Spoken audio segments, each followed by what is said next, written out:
I'd like to give you a framework that would help you think through some of the options that you have facing the business.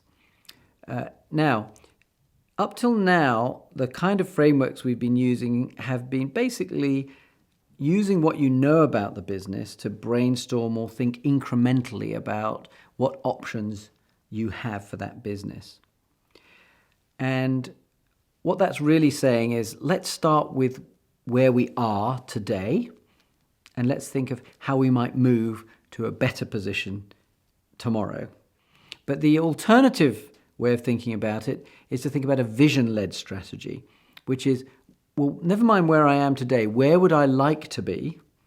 And now think back, how do I get there? And the reason why I think this is useful is because we often get a little bit closed in by the current situation and what we could do within the next short to medium term to change that position. But we don't tend to step out of our thinking and say, well, hold on a minute. Where would we actually like to be in the long run? So let me give you an example of that. When Steve Jobs came back to Apple, it had the Mac business as one of its major businesses, and he might well have thought of a lot of options about how to improve that business in the PC market. And he did. He came up with quite a lot of ideas for how to improve the Macintosh and how to reposition it in the marketplace. Now, if that's all he'd done, then we wouldn't have had the Apple we had today. He also had a vision about what he would like Apple to become. And one part of that was a vision of how to get into the music business. He was familiar with that business because he'd owned and developed Pixar and had a lot of interaction with Hollywood. And the head of the music business, the center of the music business, is also in Hollywood along with the film business. So he knew the people in the music industry in a way that people at other PC firms like Dell and HP Compaq didn't. And so he had this vision of how can we get into the music business? He didn't know exactly how to do it at first, but it gradually over time evolved. He got into iTunes, he developed the iPod, and the rest, as they say, is history.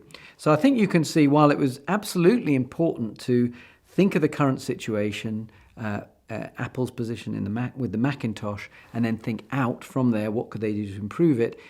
It was also important to say, well, where could we get to? Where might we want to be? And then to think back to how can we as Apple get there? And these are two complementary ways of thinking.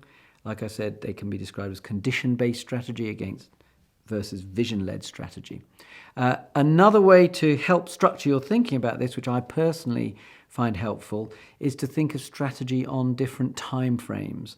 So we may tend to think short and medium term about the things that can be achieved, the concrete realities of what we could do over the short and medium term. Very, very useful, very much part of strategic thinking.